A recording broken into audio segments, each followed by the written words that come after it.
एक न्यू पूछ ले गुरुजी ते मुझे नाम दे देंगे।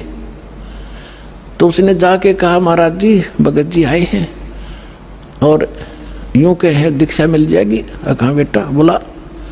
तब उसने क्या बोली, कहा जा नाम देंगे आपको। सेठ जी जाकर बैठ गया पास में, कहने लगा भाई सुन ले लाला जी। परमात्मा बोले देखो सेठ जी, आप हो इन देवताओं के गणे पुजारी और परमात्मा का नाम लेने के बाद आन उपासना नहीं करनी होगी। वो कहते हैं 100 वर्ष सतगुरु की पूजा, एक दिन आन उपासी और वो अपराधी आत्मा फिर पड़े काल की फांसी। 100 वर्ष गुरु की अनुसार साधना कर ली, सतगुरु के अनुसार, एक दिन भी आन उपासना कर ली ना किसी देवी देवता की, पिछली सारा भट्ठा बैठ जाएगा तेरा।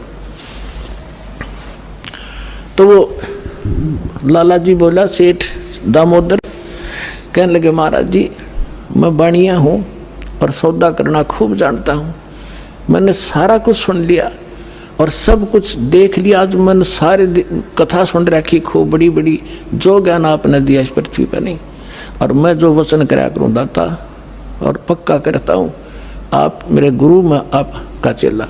फिर कहा कि भाई देख मैं दानक और तू लाला जी, कल न तेरी बरादरी वाले भी तुझे धिक्कारेंगे। ने बोला जी मुझे नाम दो और आप साथ रहियो दास के, जो होगा सो देखी जाएगी, मुझे दीक्षा दो। और परमात्मा ने कहा कि और उपासना नहीं करोगे फिर किसी देवी देवता की, नहीं तो नुकसान हो जाएगा। लेकर नाम और परमात्मा का हाथ से चित्र बनाया करते थे, वहाँ जब का हाथ से बनाया करते थे सब जगह मिला करते थे। वो फोटो ले गया, जो विधि बताई थी विधान वो शुरू कर दिया आपने। फिर कुछ दिन के बाद वो कई दिन सत्संग सुने, फिर व्यापार में जाना था तो सभी वो दूसरे व्यापारी भी साथ थे। अब उसने क्या किया, उस जहाज के अंदर उसने अपना एक कक्ष बना रखा था जिसमें सारे देवी देवताओं के फोटो थे और वहीं अपना घंटी बजाया करता, बैठ कर आरती करा करता, जय गणेश देवा माता थारी पार्वती, ये सारी कथा सारी आरती करा करता।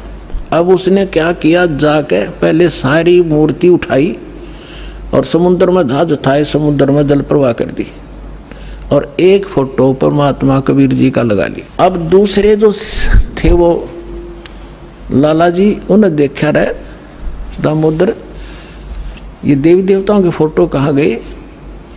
तो उसने बताया भाई मैंने दीक्षा ले ली गुरु जी से, और गुरु जी का जो सतगुरु की पूजा करते हैं ना वो देवी देवताओं की पूजा नहीं करनी होती, इसलिए मैंने वो आदर के साथ जल प्रवाह कर दिया।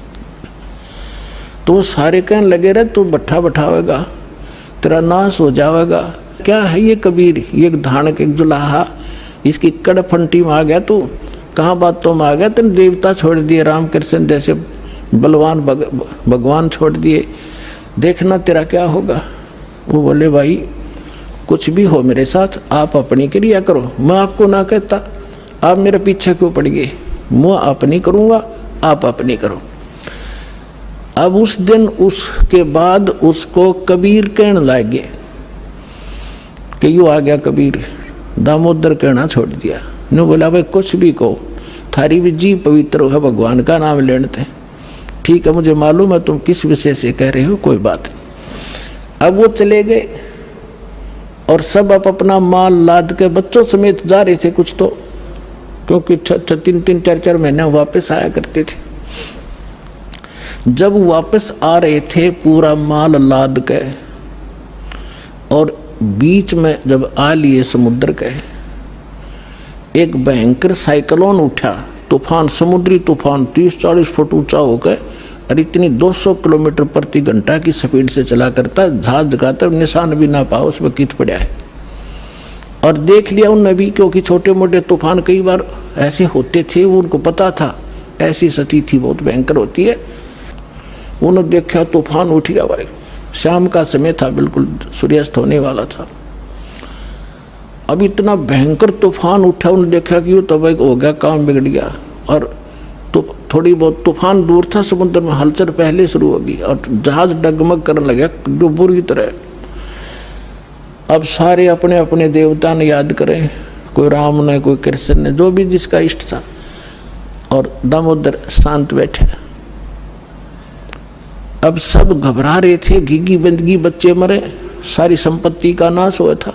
तो वो कहने लगे दामोदर आप क्यों नहीं अर्ज करते अपने गुरुजी से कि मैं क्या करूँगा, मेरा गुरुजी तो गरीब सा व्यक्ति है मेरे भगवान, और आपके इसे ताकतवर भगवान जिन्हें पहाड़ तक ठा लिए, आप बच्चों की ओर मैं बच जाऊँगा, आप कर लो अपनी अर्ज। जब उन्होंने देखा कोई जतन काम नहीं कर रहा, उनमें एक वृद्ध लाला जी था, नो क्या कर भाई, क्या अगर सतगुरु का भगत तगड़ा हो से आप एक वे अर्ज कर दो।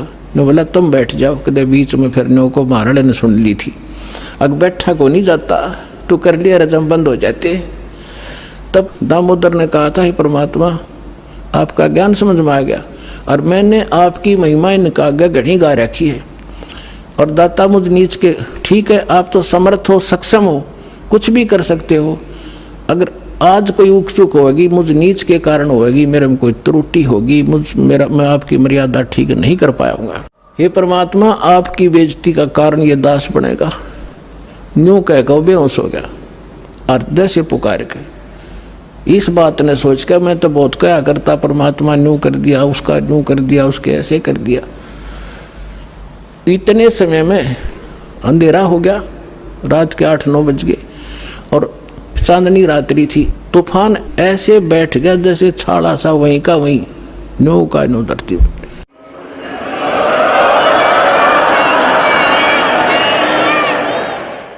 और समुद्र के जल में जरा सी भी हलचल नहीं। अब उस दामोदर को पानी के छींटे छाटे मार के मुंह पे होश में ले आए।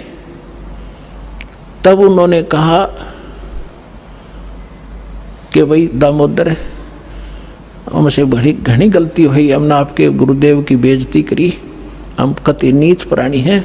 और उन्होंने संकल्प कराया था कि यदि आज जान बच गई हमारे भगवान तो फेल हो लिए, जब आज ये तूफान रुक गया हमारी जान बच गई दामोदर, हम तेरे साथ चलाएंगे, नाम लेंगे उस परमात्मा का।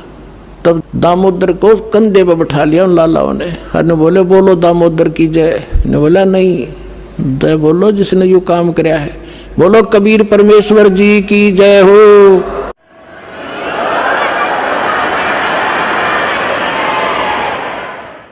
अब उधर से परमात्मा उसी दिन रात्रि में सत्संग कर रहे थे 7-8 बजे सी, और सर्दियों का मौसम था। अब कुछ भक्त सामने आसपास बैठे थे। एकदम परमात्मा ने क्या किया, ऐसे मुंह पर करनो हाथ फेर कर ऐसे झटका दिया, आसपास के बैठे भक्तां के छींटे लगे। उन्होंने सोचा भाई पसीने कैसे आगे सर्दी में, गुरुजी आपके पसीने आगे? तो पर वो बोले ना भाई पसीने को नहीं आए। और क्या था, ये पानी कहाँ से आ गया? कि मेरे भगत का जहाज डूबा था, दामोदर सेठ नहीं था, भी नाम लेके गया था, हाँ जी, उसका जहाज डूबा था भाई, अब वो उसने बचा कर आया हूँ मैं। अब वो भगत सोच रहे थे अब भाई, अब क्योंकि हम भक्ति अवश्य करते हैं लेकिन विश्वास दृढ़ नहीं होता, और परमात्मा कहते हैं कहा हो तो हरि नाम से, जब मन में नहीं विश्वास, बिना विश्वास के जो भक्ति करते हैं वो सफल नहीं होते हैं। तो वो कच्चे से थे और मन में उनके न्यू थी, ऐसे ही शब्द गा रहे थे, ज्ञान सुना रहे थे, पसीने आगे होंगे, हमारे सामने बैठे और वहाँ कैसे समुद्र में जहाज बचा के आए हैं। वो तो बात कही आई हुई। अब वहाँ से जब वो चलकर आए सेठ, 1-2 दिन और लग गया उन्होंने। उस दिन फिर सत्संग हो रहा था। वो पहले अपने घर गया, घर जाकर पता चला कि मेरी धर्मपत्नी भी उड़े जा रही सत्संग में गई हुई है, और सारे वो सेठ ने बोले पीछे घर जावांगे, और सारे बच्चा ने साथ ले रहे, पहले अब परमात्मा का उपदेश लेंगे जब घर बढ़ाएंगे, अब हमारा बाकी आज का जीवन, आज के बाद का जीवन उनका ही हमारा, और सारे वहाँ चलेंगे। सीधे वहाँ 15-20 लाला जी उनका परिवार है। अब क्या हुआ, अब उधर सत्संग चल रहा था, वही भक्त मिले जुले से वो आया करते उस क्षेत्र में, तो सारे वही बैठे, और पीछे तय क्या हुआ, वो सारे के सारे जाकर बाहर खड़े होकर जय हो पाबंदी छोड़ कबीर साहब की, जय हो भगवान कबीर साहब की। परमात्मा बोले रे बाहर कौन शोर कर रहा, पता कर काइयो। अब जो ही वो बाहर गए भगत पता करने आंगन से बाहर, तो उन्होंने देखा दामोदर को, वो सब जाने थे क्योंकि वो आते जाते थे सत्संग में। तो उन्होंने आकर बताया जी दामोदर सेठ आ रहा है और उसके साथ और कई लाला जी हैं, सेठ हैं, और आपका दर्शन करना चाहते हैं। बोला बुला लो भाई, क्या बात होगी। वो सारे आगे चरणाम अपने दंडोत प्रणाम करें। हे भगवान, आपने दया कर दी, हमारे जीवन रक्षा कर दी। परमात्मा, हमसे बहुत भूल हुई, हमने बहुत गलती की, आपके भक्त को बहुत सताया, टॉर्चर किया, इसको माफ़ करो हम अपराधियों को। भगवान, आपने हमारी जान बचा दी, हमारा जहाज डूबता आपने बचा दिया। परमात्मा बोले क्या कह रहे हो भाई। और परमात्मा चाहते थे जिनका मन में शंका थी, वो उनका भ्रम निवारण करने के लिए एक सच बताओ, सारी कहानी क्या हुआ था कि भगवान ऐसे ऐसे हो गया था। हमने अपने सारे जंतर मंत्र कर लिए थे, कोई राहत नहीं मिली। फिर हमने आपके भगत आराध करी थी, इसने आपको पुकारा के मंत्र पर यू जाने, यो बेहोश हो गया आपको पुकार के। तब कहा बेटा मैं ही वहाँ पहुँचा था और आपकी रक्षा करी थी, और आपका अब सौभाग्य है कि आपको इस संकट आपके लिए वरदान से दोगा कि आपके समझ में आ गई और आप यहाँ आगे दीक्षा लो और अपना कल्याण कराओ। सभी ने नाम लिया, उनका कल्याण हुआ। बोलो सतगुरुदेव।